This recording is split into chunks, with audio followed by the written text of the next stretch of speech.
Today's guest is Dan Gallagher, the Chief Legal Officer at Robinhood. We previously had Vlad Tenev on the show, who is the co-founder and CEO of Robinhood back in May, but we're excited to have Dan on today to get his legal mind and dive into how one of the most prolific exchanges is looking at crypto in America today. Dan, welcome to the show.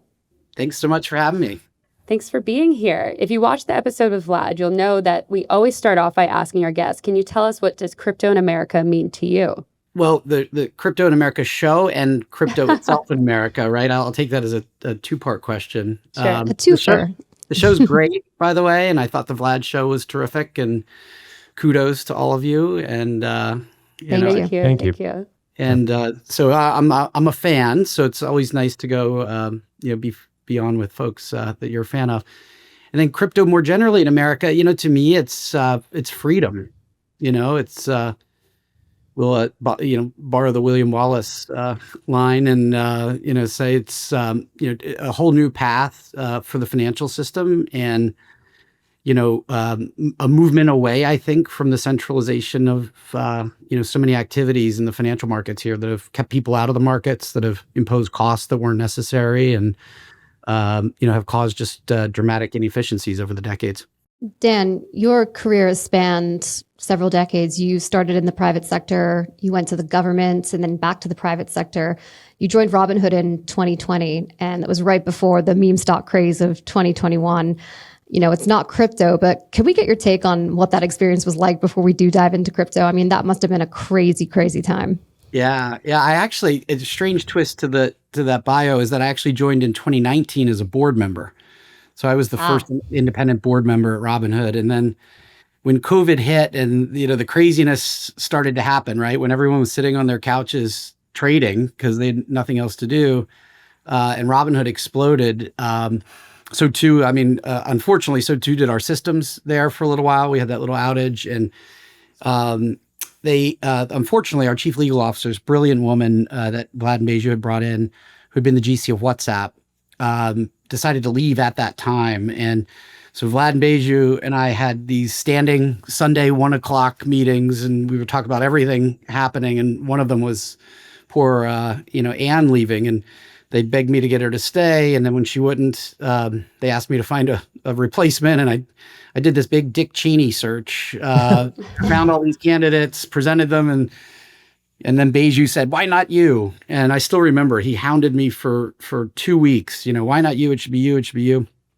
And I finally relented. Beju's very persuasive if you haven't met him. So, and I joined in May of 2020. And, to your point, it was just about 6-7 months before GameStop. We had a lot happening actually even before GameStop. We were starting to think about an IPO. But we had some unfortunate things happen, some good things happen in that period. I had to kind of build a team there in legal and compliance. We kind of had to up our game on the control side and risk side. And one of the things I got to tell you, I'm super glad when I look back, I kind of pushed really hard on Vlad and Beju to build a government affairs team. And we were small but mighty in January of 2021, but we had a couple people, we had some outside consultants, and man, if we didn't have that in place when the tidal wave of GME hit, we'd be in a lot of trouble. It looked bad enough, I'm sure, from the outside, but if we didn't have the team around, it would have been devastating. So it was surreal. I mean, we were getting ready to IPO in 2021. You have this big event hit. And it's just this a lot was made about nothing. And in my estimation, I don't know if you've heard me talk about GameStop before. It was resolved, in 2 hours, basically. It was a 2-hour issue, a clearinghouse issue. It's very mundane, the way the rules work in brokerage clearing and the clearance and settlement system, which is, by the way, a good tee up to talk about tokenization later. Super mundane, but how things go on social media. And in that moment, everyone was paying attention. So there's a lot of negative, but on the flip side, we got 10 million plus customers out of that event. And a lot of it was driven not just by the meme stocks, it was driven by Doge in particular. It was a crypto rally that, here was Robinhood sitting there with this, relatively small crypto platform. and boom, it's like trolling for fish. You go hours and hours and hours without anything, and then boom, you land the big one. And having Doge on our platform at that time drove massive growth for us. So we sat there and said, my God, do we still go public? Is this, should we just take a breath after GameStop? What should we do? And as you know, we forged ahead, and 4+ years later, look back, it seems like forever ago, but there's still a lot of folks that lived through it together at Robinhood, and I think it brought us all a lot closer. I know between me and Vlad, I report directly to Vlad. It brought us pretty close because we were in the trenches together for quite a while there. Yeah, some shared trauma will do that for sure. I want to massive trauma. I want to ask about that specific point on Doge taking off at that time period, right? So we have a ton to dig into, but as you mentioned, your background, or as Ellie mentioned, your background is traditional securities. Yeah. Going to Robinhood at that time, it was obviously a trading platform doing traditional equities. I think the last time I saw you in person was actually at a Tech GC FinTech offsite. And we were talking back then about kind of the crossover of traditional securities and crypto. And now we're in kind of a totally different sort of regulatory environment. But when you joined, did you know that crypto would be, and I think you alluded to some of this, did you know crypto would be such a big part of Robinhood's story going forward? Or would you classify Robinhood as a fintech company or a crypto company now? Or are those going to mean the same thing in a couple of years? Yeah. Is that where we're headed? No, great questions. When I joined, I think it was $5 million a year in revenue. Wow. It was nothing. And like if you look at our latest day trade. Yeah, if you look at our latest 10Q, I don't know exactly where it stands. It's roughly a third of our revenue, and our revenues are, in the billions now. So, no, I would not have predicted it. I'm not like, one of these, like Vlad or Beju. I'm not a fintech guru, genius, predict the future type person. I kind of just deal with the day-to-day of it all. And, but I'm really proud of what they did. In fact, I will tell you, early on, it was like, oh my God, this isn't even worth it. Like having a $5 million crypto platform in an era where Gary Gensler is going to be the SEC chairman, it's like, God, that's not worth it. It's going to cost us more in legal fees. And then we had, H1 of 2021, where it was like, wow, we had a whole new crypto team. Johan Krabat took over, I think somewhere around then. We had Doge and other people didn't have Doge. We, drove account growth, drove revenues. We really, I think in that moment is when I saw the future for Robinhood and crypto. But I give Vlad and Beju total credit. I think they launched crypto in 2018, and they always knew it was going to be something. And, I didn't quite see it. I didn't quite care. I had enough messes to clean up when I got in to pay attention to it. And I'm just glad that we administered it, though. Gerald, you and I talked about this, I think, out at that conference. We called it crypto the hard way. Yeah. We didn't pretend like rules don't apply to crypto. We didn't, it wasn't like the crypto bro sort of ethos at Robinhood. We were like, we have customers. Some of them are bringing their entire net worth to us, even if it's a few $1,000s. We have to care about their financial future. We can't get crazy with this. And we also have a highly regulated business, and we know how to do that. We're not going to just say, oh, here's another piece of business where people throw money or put their money in with us, and let's not have any respect for some of the good controls we see on the regulated side. There's some good that comes out of regulation or good, strong internal controls. And we tried to bring that over to the crypto side. So we ran a really, and still do, very conservative platform. We had, single digit coins through most of Gary Gensler's tenure. And each one of them, we had a memo from outside counsel saying they were not securities, and, except for obviously Bitcoin and ETH and others. So, and we're still approaching it that way. We're very interested in transparency of fees. We did tax reporting before anybody did. We're treating it very much like a product that we would treat in the broker, Robinhood Financial. So I do think it's coming together. And the fun part is now, in this new world that we're in, leaning in forward instead of trying to defend the crypto business and, keep them at bay, the Gensler crew, it's now like, oh my gosh, right? Like, why can't we have Bitcoin in the broker? Right? There's a ton of uses for that, right? If I'm a customer and I've got a big Bitcoin position, whether it's for lending margin, stock loan, all these other purposes, why are they separated in two different entities? And we can think like that. We can engage the SEC and FINRA and have these discussions. We're not quite there yet, but I think we're on a path to it. So yeah, it's converging, and it's converging pretty quickly. We just got to get the legislation done, clarity, and we've got to get the rules implemented, and the infrastructure needs to be built. Bitcoin might sound complicated, but the Gemini credit card makes it simple. Use it like any credit card. Buy lunch, gas, or your weekly groceries, and you'll earn up to 4% back instantly in Bitcoin or one of over 50 other cryptos straight to your account. No annual fee, and right now you can grab a $200 Bitcoin intro bonus. It's the easiest way to start building your Bitcoin stash. Go to gemini.com/CIA to learn more. Terms apply. Dan, what was going through your mind at the time? I mean, you spent many years at the SEC, and you were at Robinhood when Gary Gensler took over and crypto was kind of coming on to the scene. It was kind of becoming more mainstream. I mean, when Gensler was treating crypto that way and, sort of coming in saying, come in and register, but there really was no path. You really had a front row seat to that as the GC at Robinhood. I mean, as someone who came from the SEC literally, a couple years before that, were you thinking, what the heck is going on here? Like, I could do a better job than this. I mean, what was your initial reaction to that? Yeah, I think, look, that standard was pretty low. I think I could have done a much better job than that.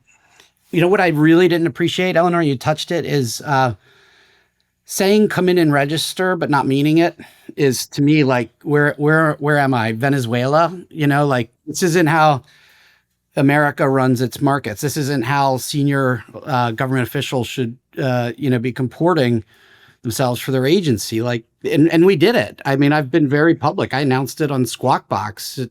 We called it, that was the Crypto the Hard Way initiative at Robinhood. He said, come in and register.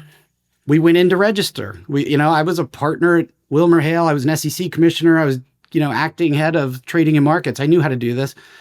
Get the best lawyers of minds, go in, and we attacked it like TradFi, right? Let's take a broker. Let's take the special purpose broker. Let's actually turn that letter into something that works, and we'll do it.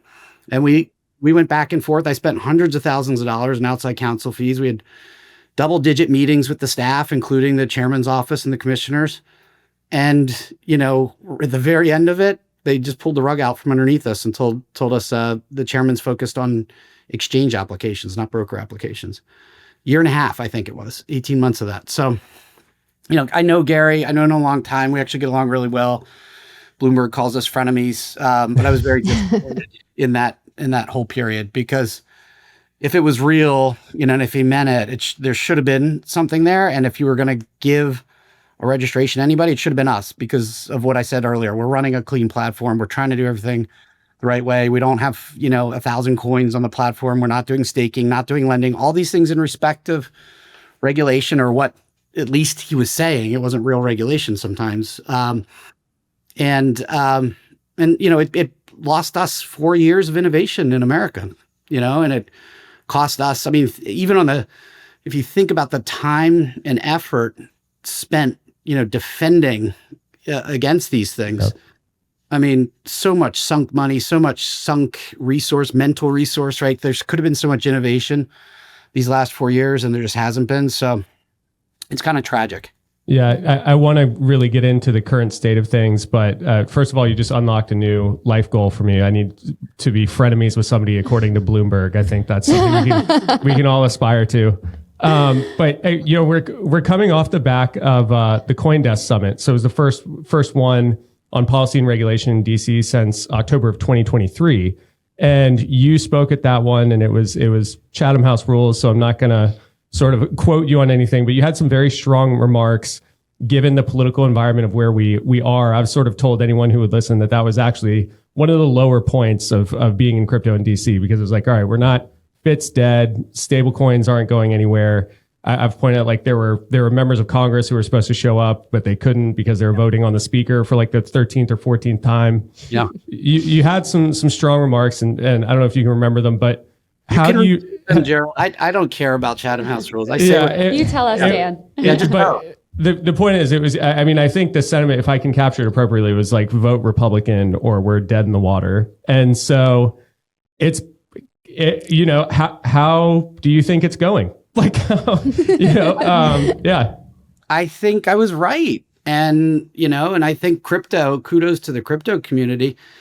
Not only for, I was trying not to say anything partisan, but it was lining up in a pretty partisan way at that time. There are a number of crypto-friendly Democrats, and kudos to them. I think that's actually really brave, right? It's less brave for the Republicans because there seems to be, complete cohesion there, or pretty complete at least. But yeah, I mean, I think if Kamala Harris had won this election, you would have had a complete continuation of the bad policy of the Biden administration. And you would have had similar characters running the agencies that are hostile to crypto. And I think a lot of it's just a byproduct of the fact that it did become partisan. I don't know why. It's, it's a financial product, or it's a product. It's not inherently political itself. And it's not like everyone who stands behind crypto, the innovators, the founders they're all over the political spectrum, right? I mean, if, like myself, a little bit on the libertarian side, but there's, I know everybody, has different stripes. So I meant what I said. I think it's proved itself out. And here we stand, with Paul Atkins as the SEC chairman, Jonathan Gould over at OCC. I mean, we just have this amazing, hopefully somebody at the CFTC soon. Brian's obviously a good friend of crypto, but I don't know where that goes. And you watch Gemini went public today, right? They, from getting sued to going public, and you see just the number of IPOs in the crypto space, all of them being held up, the lack of capital, for these companies, the inability to expand, because Tether came to the U.S. Tether came to the U.S. Yeah. I mean, the list is huge now, right? So I think I was right. I just, hope everybody gets lined up here. I think this legislation is really hard, and I think, there are corners of the crypto community who are still intensely aggressive on things, and I think don't get that. There has to be a modicum, at least, or more of regulation. If you're going to have legislation and you're going to allocate responsibility between and amongst agencies, there's got to be some baseline level things that you might not like, right? And when I say baseline, like KYC and books and records and being examined and, all these things that, at a baseline, the government should be making sure your money's not getting stolen, right? And everyone's still scared after FTX. So they're going to be interested in, where is the money going? Are you accounting for it properly? Are customers being treated fairly? Now, do we want Dodd-Frank? No, of course we don't. We don't want, qualifications for the chief compliance officer being written in legislation like they were for derivatives in Dodd-Frank. But there's going to be something, and people aren't going to like it. And I just think folks have to get their heads around that. And I think this idea, quite frankly, that, one agency is a panacea, the other is awful, that's a little ill-placed also. I think there's got to be a proportionate allocation between the SEC and the CFTC. The SEC is definitely knee-jerk nanny state, and has been over the years. Paul Atkins is not, I can tell you that much. I know him well. So you do have to worry about these agencies in the hands of other people. But at the same time, you got to recognize there's a teaspoon of medicine in this that you got to take. And I think sometimes, you hear the debates about just let me go and, I'll put some perfunctory registration down and let me do whatever the hell I want. It's just not going to be how it is. And it's not how it is in MiCA, right? And I'm sure the Europeans over time will find more and more ways of making that, a difficult a statute to abide by. But anyway, we need those rules of the road, and I hope and expect we'll get them. I just don't know when. Dan, you mentioned that Paul Atkins pretty well, and your first job at the SEC was counsel to then Commissioner Paul Atkins, and welcome back to him as well. We've all seen the public-facing Paul. We've obviously talked about Project Crypto, but tell us what he's like behind the scenes. I'm guessing he's not a frenemy too. It was the best job. He's I a think. friend. Yeah. The dear friend. Yeah. Oh my God. Yeah. I owe everything to Paul Atkins. He took a chance on me. He brought me on in his trading and markets council. It was the best job I ever had. We worked so hard, but it was so much fun because he's so intense. He's so smart, but he's just a great guy, like a really good guy to have a glass of wine with. If you ever get that chance, I recommend it to you. We'll bring him on the show funny. and do it. Yeah, he's quirky and funny and interesting. But he's, what he says, he means. He's not the kind of person. So like his speeches, pay close attention to him. He's not going to go up and read something that he doesn't believe. And we used to spend so much time with his speeches, and it was grueling but fun. Hester and I and Mark Ueda all worked for him at the same time, and we would kind of that photo. Somebody posted it somewhere, right? It was me. Was it you? That's great. Someone sent it to me, and when Trump nominated Paul for the position, I think I posted it on Twitter, and I think I tagged you all. I forget who said it to me. Someone at the SEC, but Ueda says he wants to recreate it. And I was like, oh, great. You should. I said, you and Hester and Paul look the same. I look like Bill Clinton with my white hair now. Gained a few pounds, so I don't know if I want to recreate it or not. But anyway, long and short of it is, he was an inspired pick. I firmly believe it was like he was made for this moment. He knows what needs to be done on so many fronts. He knows what needs to be undone from the last 4 years. He knows the agency inside out and sideways, and he's got a pretty good following of folks who've raised their hand to come work for him. So stand back. I think, he's going through the initial startup phase, but once it starts to hit, it's going to hit fast. Mm-hmm. And with the idea of Project Crypto, and, we just heard from the NASDAQ, they put in an application to tokenize stocks and put things on the blockchain, right? It really does seem like it's becoming a reality, and it's a monumental project. You worked at the SEC, just how big of an undertaking this will be. How are you guys working with the SEC? How are those conversations going? Is this something that you guys have already kind of started thinking about from your perspective over at Robinhood? Yeah. So to me, it's like tokenization is fascinating, right? There's just so many buckets of tokenization, and the biggest buzz seems to be around tokenizing equities, right? Specifically exchange listed equities. It has to happen. It will happen at some point. The utility of it, I think, will be fantastic. I look back to, my allusion to GameStop, right? If we had tokenized GME and AMC at the time, settlement would have been real time. There wouldn't have been this clearinghouse 2-day lag. There wouldn't have been margin requirements for us to post, and DTC calling me at 6 a.m. and asking for $3 billion by 9 a.m. That just wouldn't have happened because of the infrastructure. So the infrastructure on the equity side is just horrible. It's legacy 1970s.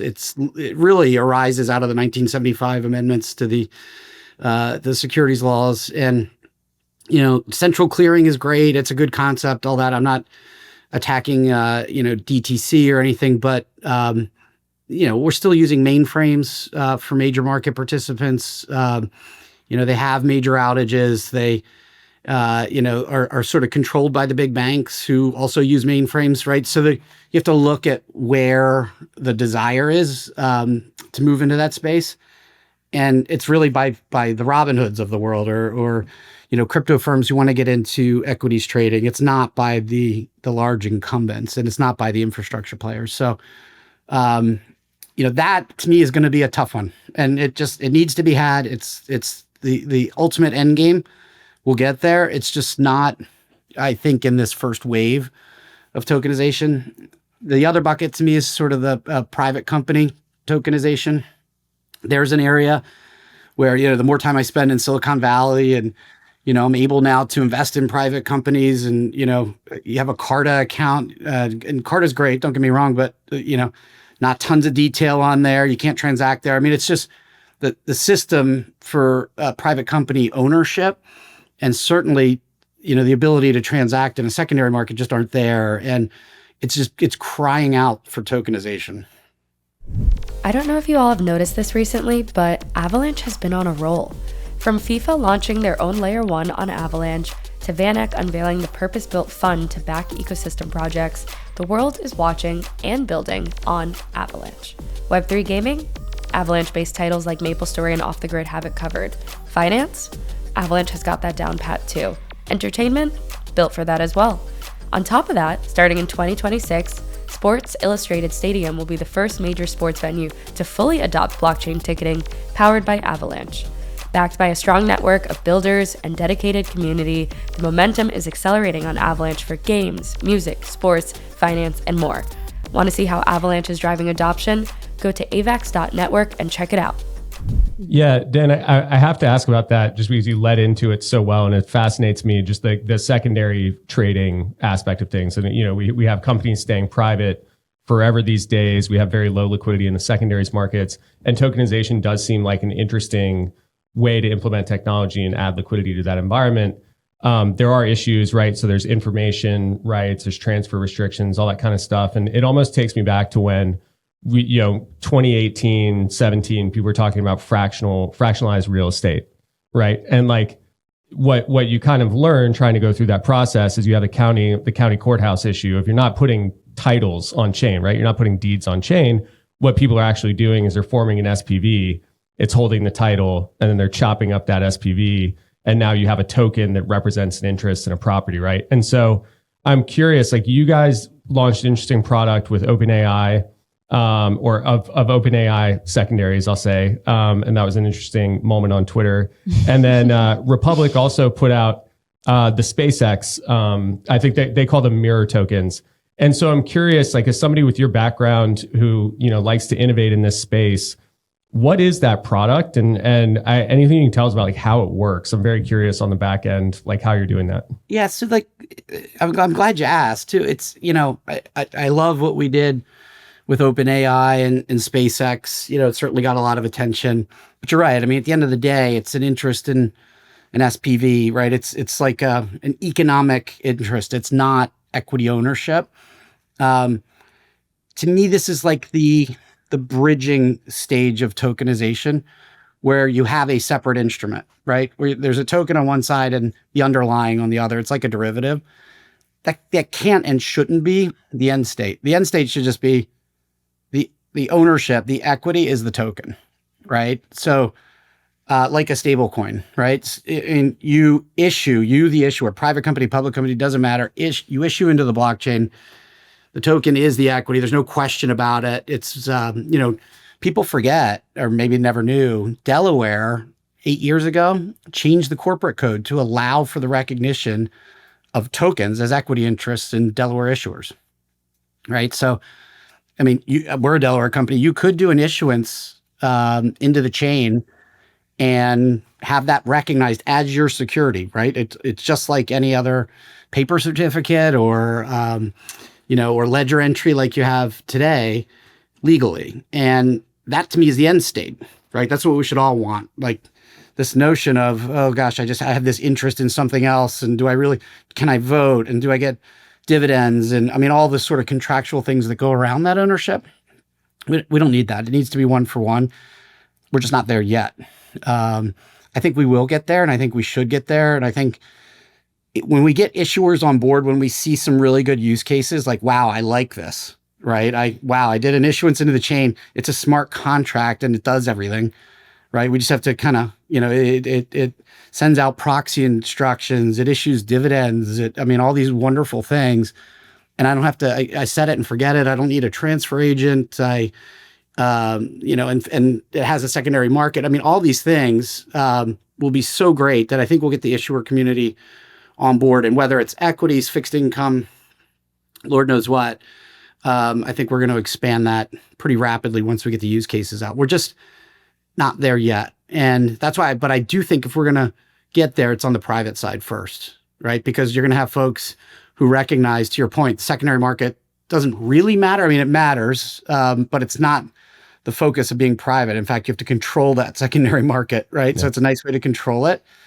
But it's also just a nice, easy, tidy way of raising capital, accounting for it, and communicating with your investors. So focus there. And then, I think, once we get some good use cases out of that, it'll start trickling into the public company side.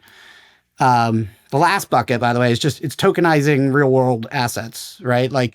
And that's, that doesn't involve, I think, necessarily the derivative nature of having a token and an underlying. You just have a piece. It's like having fracks on Robinhood. We sell fracks in equities and the like. You're just going to own a piece of something. I find that really exciting. I think, whether it's real estate or cars or, fine wine, who knows what, that'll be a really cool market. And I think we've seen little pieces of it, like Rally Road, has done it with Reg A.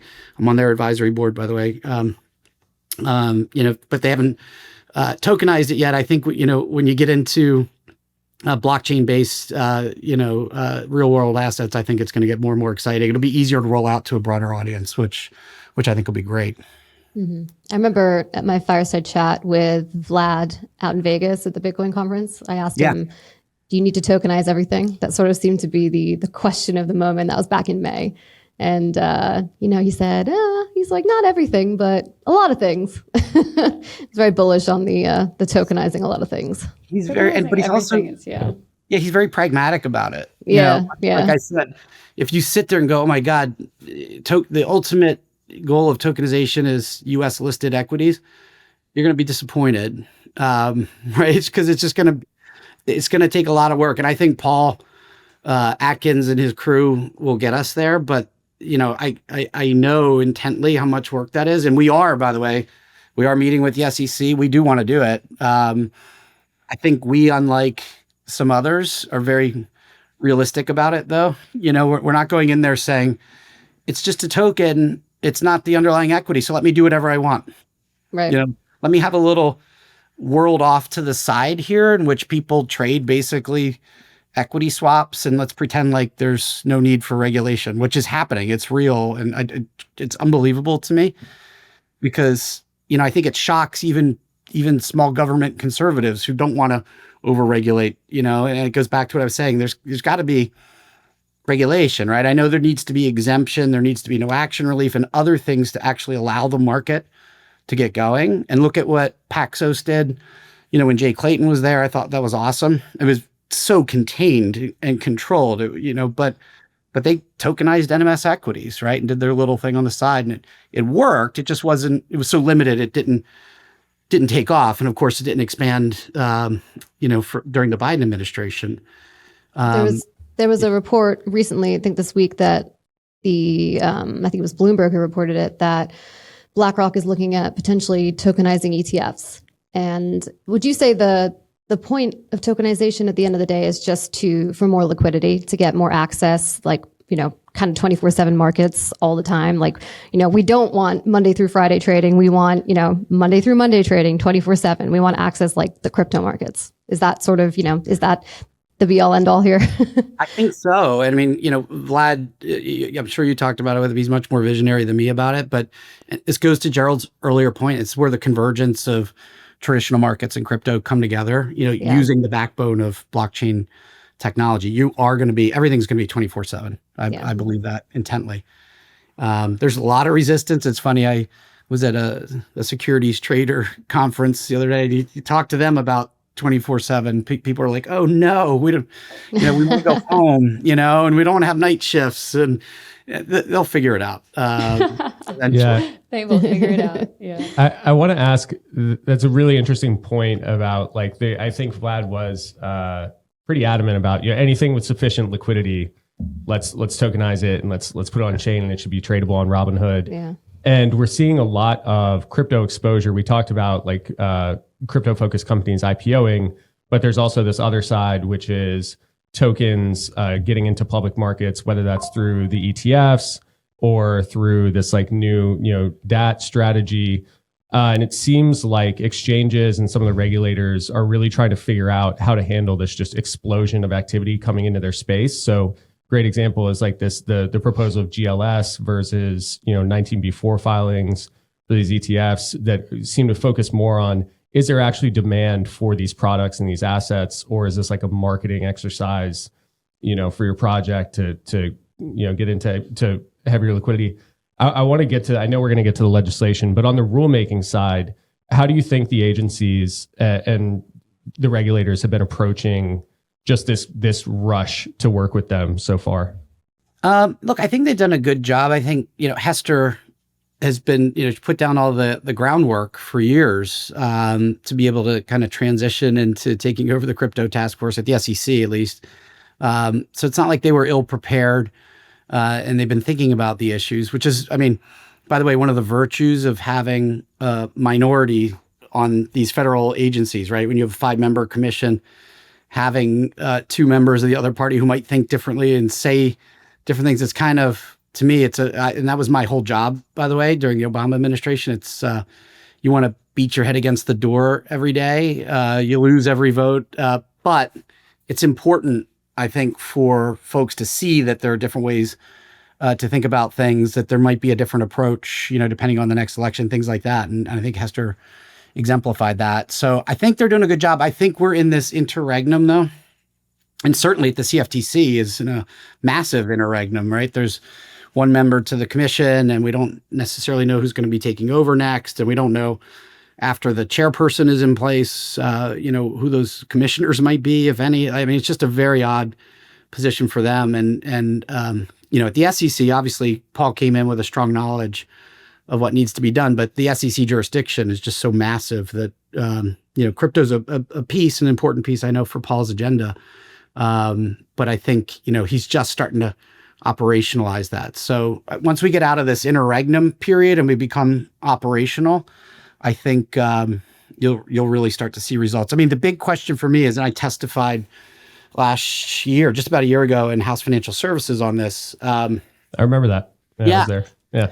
You have to have, Gary could have done and a rule set. The relief is there. It's actually really fascinating from a legislative history perspective. There was legislation in 1996 called NISMIA, the National Securities Market Improvement Act. And one of the things NISMIA did, it did a bunch of things, but one of the things is it gave the SEC exemptive authority to basically say, if there's new and evolving technologies or market developments that require you to do so, you can exempt categories of people or entities from the requirements of the federal securities laws. And it was a big pushback at the time, real big debate, like, oh my God, you're going to, depending on who's running the SEC, you could get rid of everything, and that hasn't happened, but it was used. At least it's been used several times, but one really important case study was Reg ATS back in 1997. And I'm so old, I can tell you, I went to that open meeting. I was an intern at the SEC and attended the Reg ATS. Oh my God. Final meeting. And right, go read Reg NMS. The release says Congress gave us this authority that when we recognize a new technology, we can, carve out the securities laws. And that's the preamble. And it's just built for crypto, right? There you had these upstart little trading venues challenging the exchanges. And they were kind of maybe doing things that exchanges do. And you could have said, you have to register as an exchange. And if you had, you would have killed them, like Island, Instinet, all these really important electronic trading platforms that changed the markets, right, over the years would have been squashed, except the SEC said, let's give them a different rule set. Let's not impose all those huge burdens on them. Let's let them thrive. And they did, and it changed everything. Well, that same authority exists. It can be used for crypto. And like I said earlier, if only you said, I'm doing a temporary rule, I'm going to let you come in and register as something I'm going to call a crypto platform. And you register with me, you agree you'll keep books and records. I'll make you have some capital or something, right? You can twist it around. And then we will do this and get to know you better and understand the industry better while Congress goes and legislates. We still expect that, but we don't have it. But we've, created this mechanism, in the meantime. If that had happened 4 years ago, the SEC would know so much more about crypto. We would have developed the industry, maybe not in the best way, given the climate, but we would have had the ability to conduct business, and we just never had it. So maybe, Paul, I don't know if Congress doesn't move quickly with clarity, maybe they're going to have to do that, because running without any rules gets you a lot of what you're seeing. You're talking about the crypto treasury firms, and it's like, geez, is that really a good thing for everybody? Can a U.S. The basic retail investor really understand what they're buying? If you're really just buying a piece of crypto, can you understand it with the disclosures that usually go along with public companies? It's not, to me, the right vehicle. But I think they're using that in lieu of other clarity, other rule sets, that would apply. So I'm hoping that Congress, takes that off the table for Paul, but they haven't yet.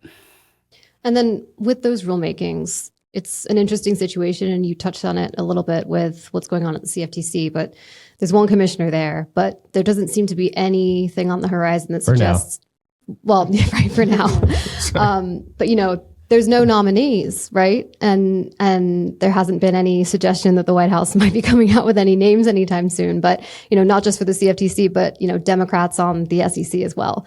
Yeah. And, it's an interesting situation we find ourselves in, where the administration has not nominated any, Democrats across the board for other government agencies. So is that sustainable? I mean, how long are we going to see this go on? And can we go another 3 years without kind of backfilling those positions? And as someone who comes from, serving on the SEC with bipartisan colleagues, what's your view on that?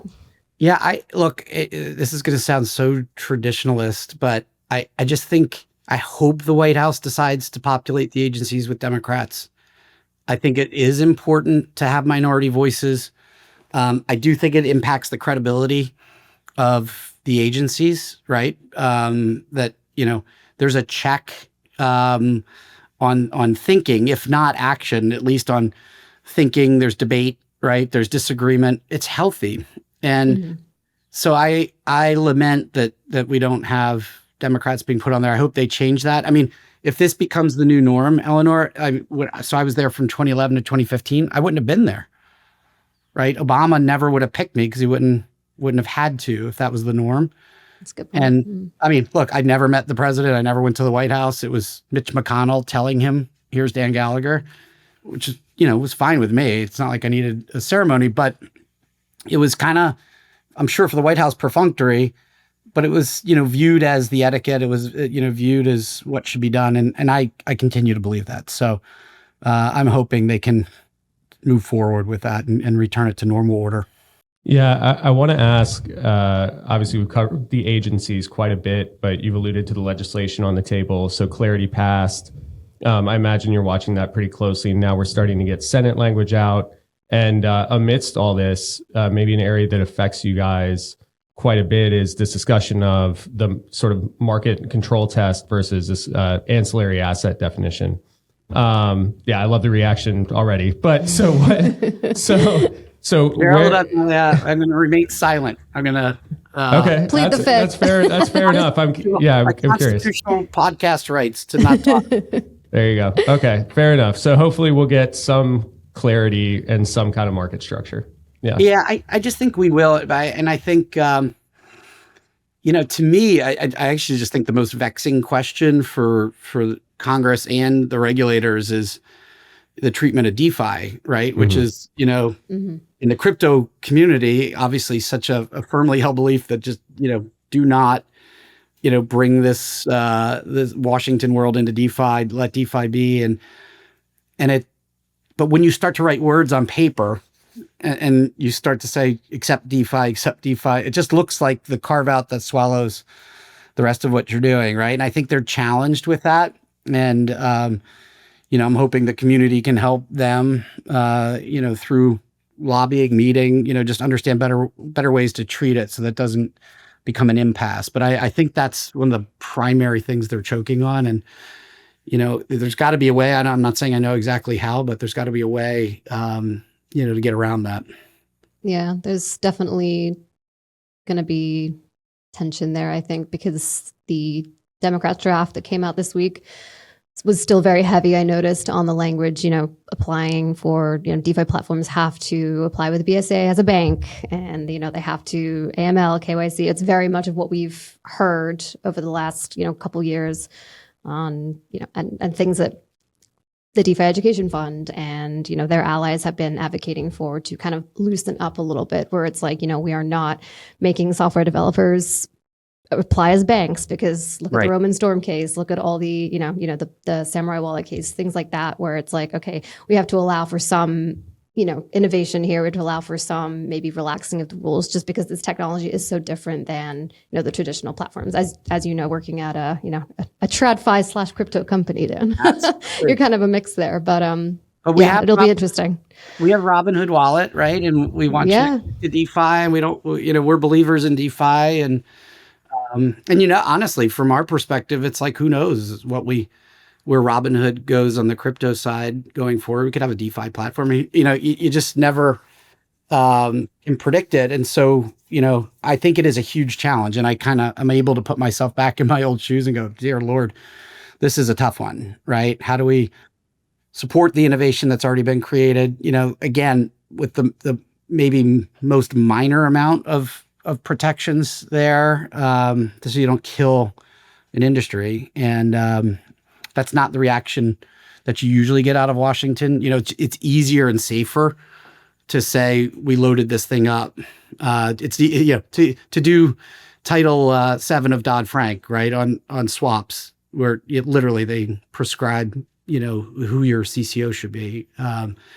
So that's the inclination. You can never go wrong. You can always impose all these things, and we can't do that here, I don't think.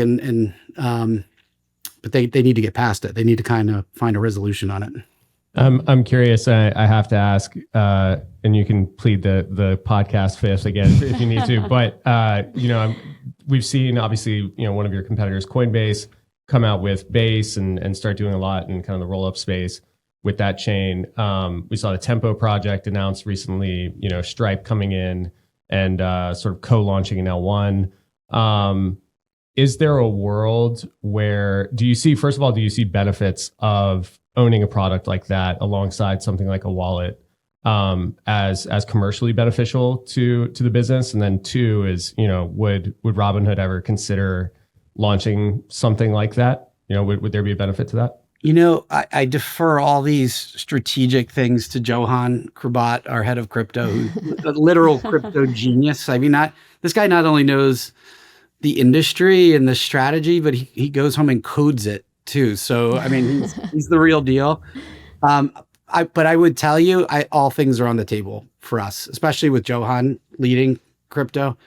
He's been held back. I mean, and I love him to death. He's one of my favorite people at Robinhood. He's been a great client internally because he's very respectful, but he pushes, appropriately pushes. He's had one arm behind his back for 4 years, and now, we're letting him in a still controlled way, but letting him go and do these things. And his team is so amazing. And I think that, we just had Hood Summit this week, which was largely focused on the brokerage side of Robinhood, but we rolled out all these products. But before that, we were all in Cannes, for the crypto event, and one thing after the other, his team is just rolling out. Not to sound like a commercial here, but I really do think I would hate to say that there's something that we'll never do in crypto, because if it's legal, we're going to pursue all of it.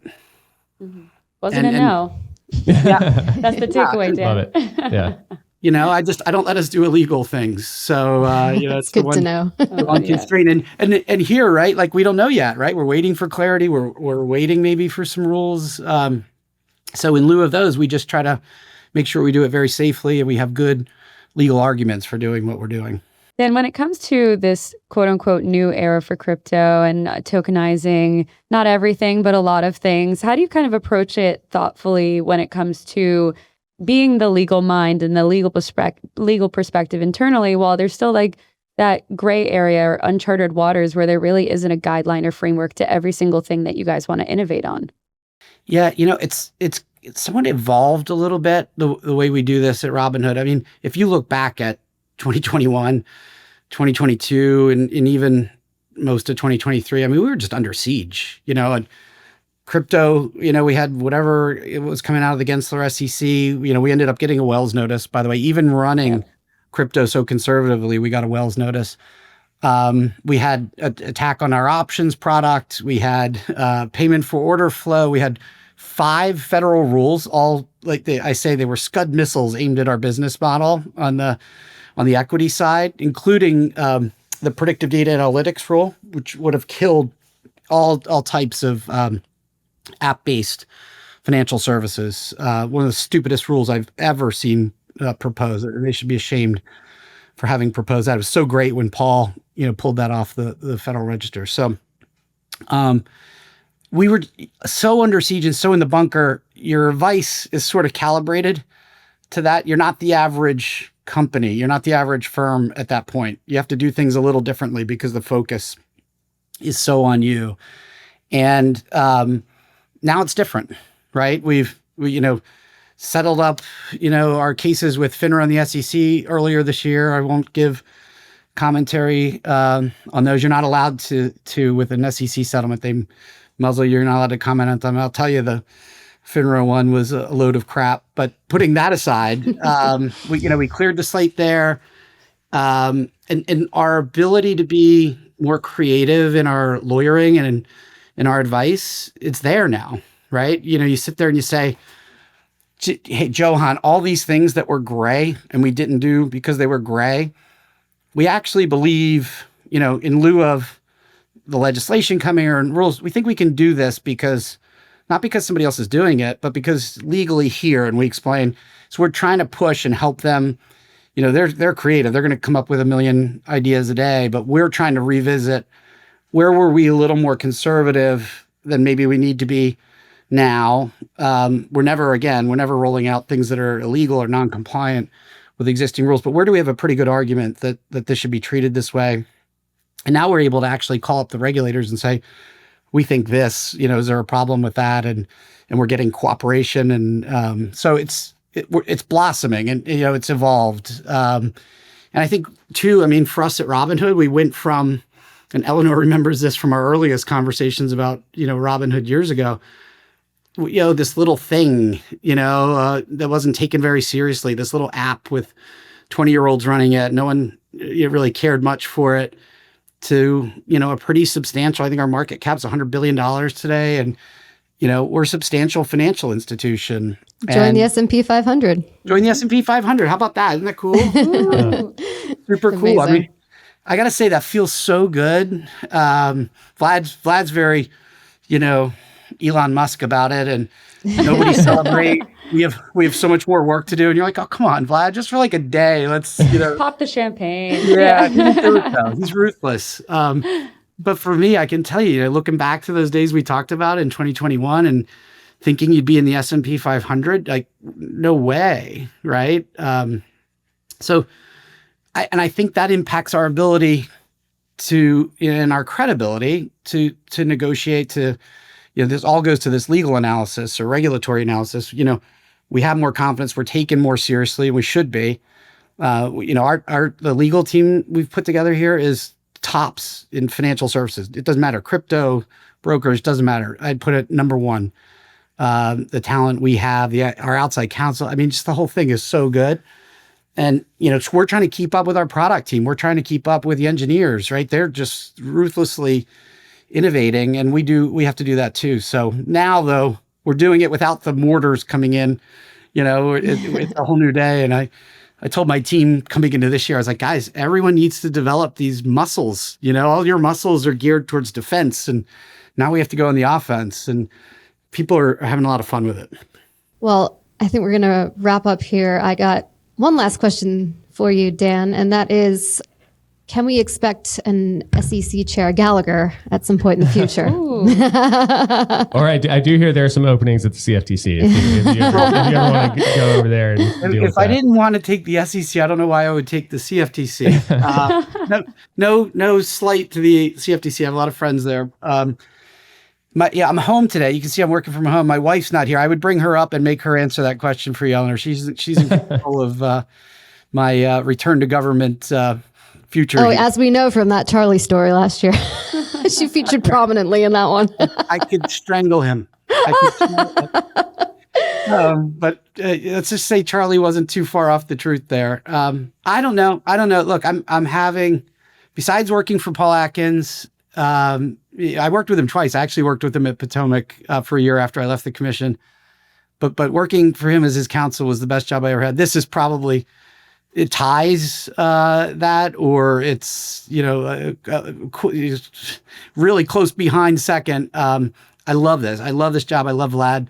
I love the senior management team, Quirk and Jason and Jeff. I mean, and Johan. It's just, it's a great team. It's a great company. It's so fun. But yeah, I mean, someday, who knows? I feel, I feel like I'm a 90-year-old guy that after the last several jobs I've had, but I still have some runway left. So you never know. All right. Well, we will be on the watch. Last question, though, really. Aside from everything we've discussed today, what is one other thing that you're watching in DC or elsewhere that you think others should be paying attention to? God, there's so much. I think this will be fascinating for you guys since we've been talking about CFTC. You've seen us add event contracts to our platform in our FCM. And you've probably seen the debate about sports event contracts and all that. And we have our litigation where, all those sorts of things. The rise of event contracts as an asset class, and the CFTC jurisdiction over that at the same time as they have jurisdiction over derivatives, spot markets, futures, and potentially crypto. For an agency with 500 people, you just sit there and you go, oh my God, it hurts my head.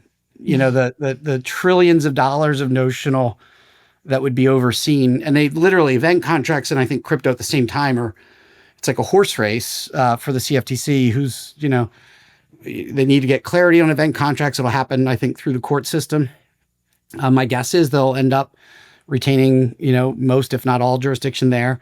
And I think that market is going to absolutely explode. It's going to be humongous. And because if you just let your brain go for a while, like what could there be an event contract on? Putting aside sports, right? Just about everything. I mean, it could turn into life insurance or car insurance. Am I going to get in a car accident or not? Well, Dan Gallagher would be chair of the SEC.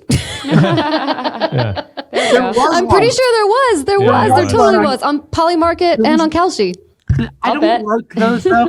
I don't like this because there was one, and for a while it was like 90 cents. I was like, no, I'm not. But I knew the answer, right? Like you should. Like if I could weigh in, I would. Well, as I said, oh my God, we could totally. My wife's a federal judge too, right? So she wasn't too keen on the idea of manipulating the market. But I was like, hey, staff, we could just go super long on or short on Polymarket, and then I can put out my announcement. So there you go. So funny. But keep your eye on that too. And I raise it. I know it's not crypto, we're crypto in America, but it's impactful to the jurisdictional debate with the CFTC because it's a small agency. I think it's a great agency. I really do. I love the model. I love self-certification. I love, a lot of trust in markets that's inherently placed, in that legislation.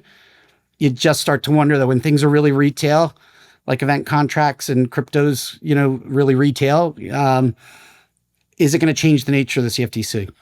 So watch that. There we go. All right, will do. Well, Amazing. Dan, thank you so much for coming on today. We really appreciate it. Fun. This is a great way to end a long week. Yeah, There we go. Appreciate it. Thank you, Dan.